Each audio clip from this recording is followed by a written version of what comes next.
Hi everyone, welcome to my Journey Faithful Compassion Hub. If you are new here, I'm Beatrice, and my channel explores real life experiences, spiritual growth, and the deeper questions we often don't ask out loud. Today's reaction is something special. It's based on a talk by Harold Clem, the spiritual leader of Eckankar. Now, if you have never heard about Eckankar before, don't worry. It's not about converting anyone. It's about awakening to who you truly are as soul and how experiences, yes, even pain and struggles, carry deep spiritual meaning. This talk is called True Wisdom, Learning from the Past. It's not just about history, it's about your story, your patterns, and how life lovingly gives you a chance to grow again and again. Let's watch this together. I'll share my reaction after we hear Harold Clem talk about a powerful story involving Winston Churchill and coming lessons passed through generations.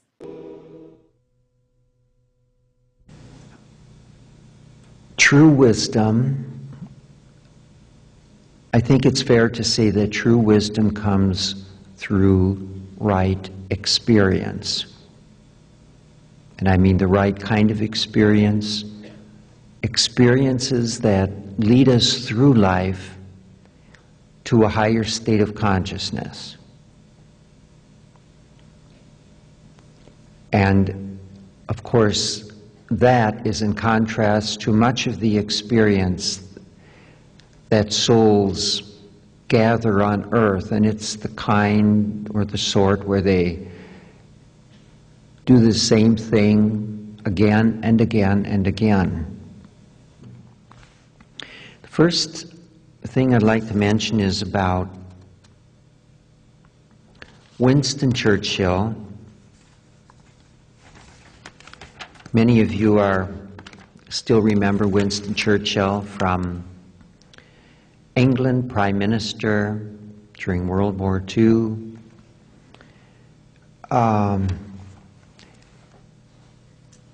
He was a special man. He was a statesman as opposed to a politician, an ordinary politician. Now, I think there was a connection between him and one of his ancestors. It's quite possible he was a reincarnation of an ancestor. In a way, reincarnation is the resurrection that the Christian religion has a fragment of in its own doctrines.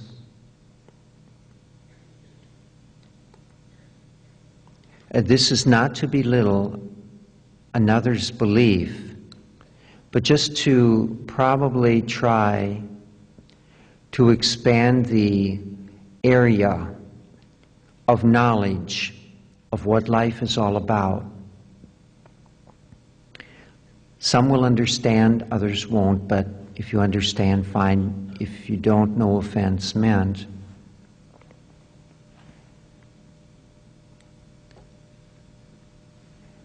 Winston Churchill was born in 1874,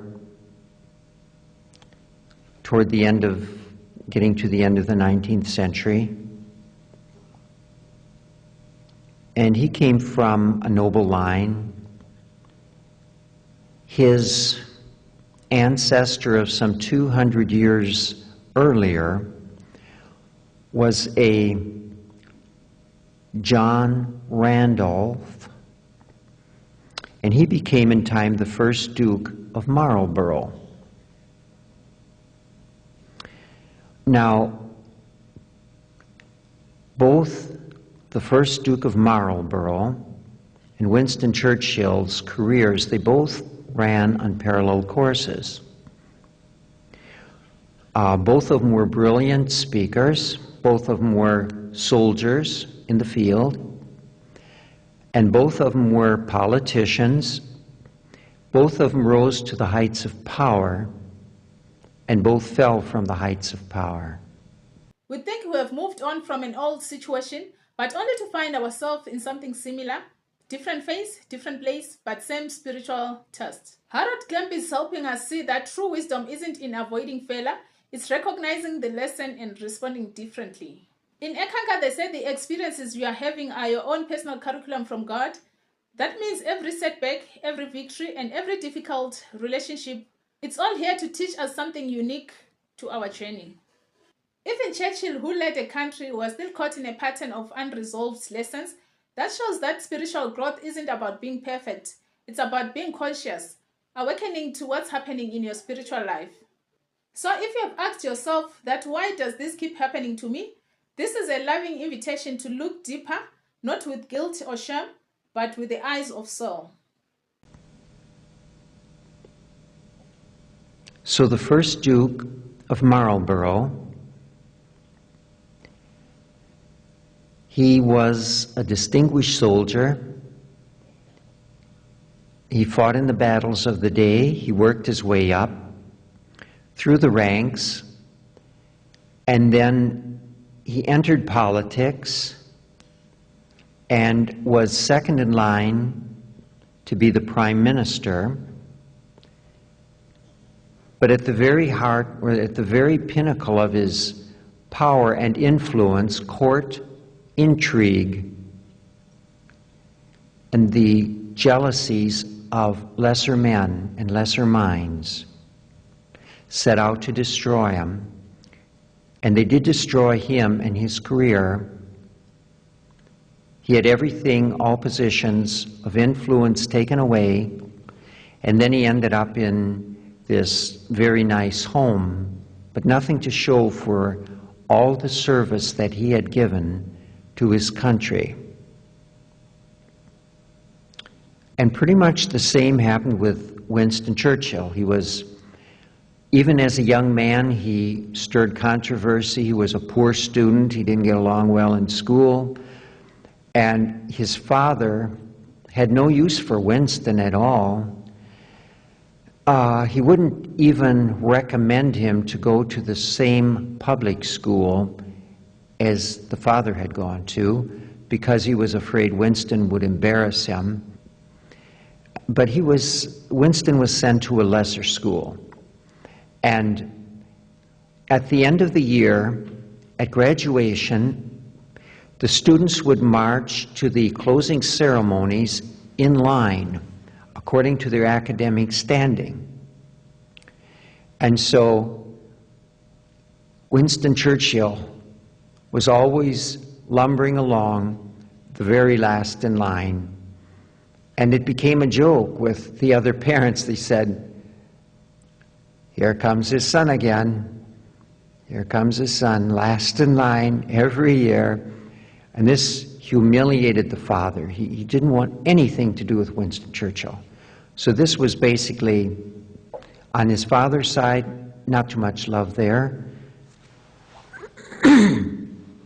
And not too much love from his mother either. She turned him over to a nanny, and that's how he spent his youth. Well, he grew up in controversy, but he always wanted action. He wanted to get in the field, and he did. He went to Cuba. He liked what the rebels were doing. He also went as a correspondent. He had volunteered to go here as a correspondent, rather, and then he wrote news dispatches back to a paper in England, and everybody loved him. And then later he went, even to the South Africa. He was in the Boer War, where descendants of the Dutch were rebelling against the British Empire there. And he went there as a soldier, but also as a correspondent again. But he had the poor grace to criticize the army officers. He says at times they were cruel to the captives, and the conditions under which they treated their prisoners were awful, and things like this. And so, of course, he made no friends. Well, this was sort of the background to Winston Churchill. And so he was following pretty much in the path of his ancestor, himself in another lifetime from 200 years ago. So he went all the way through it, and then came Hitler. Now, Winston Churchill could smell Hitler back in the 1930s. Churchill was a great student of history, and he had seen tyrants before, and he could see where this was going to end.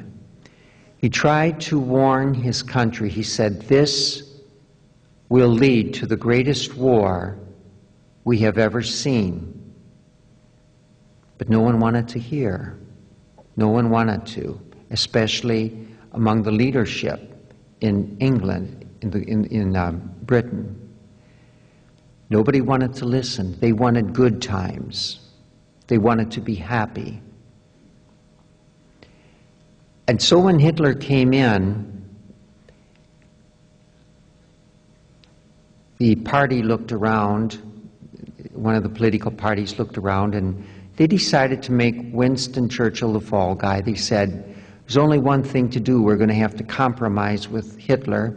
We're going to have to say to him, okay, Adolf, you can have the continent, but in return, we want to be left alone and let Great Britain keep its sovereignty. And this is what seemed to be what everybody else had to do. This is what they said, this is what has to be done. This is what everybody thought. Well, now the difference between a statesman and a politician is that a statesman has a moral compass. There are very few statesmen. Winston Churchill was one of these rare individuals in politics who had a moral compass. He had a bedrock, a strong foundation of principles of what was right and what was wrong. And so he inspired the nation to stand up to Hitler and to fight. And in 1940, he gave his famous speech that said, you know, in essence, we shall fight them on the beaches, we shall fight them in the streets, and so on. And he said, we will fight to the last man. Well, now the common people in England wanted to do that. It was just that the leadership in Great Britain had lost its backbone. Winston Churchill was the backbone.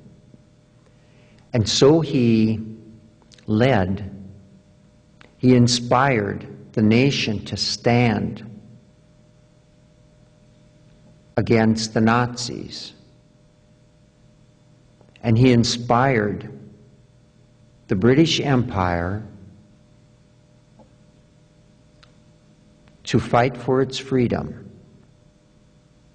And when it was all over, it came time to stand for election. You can guess what happened.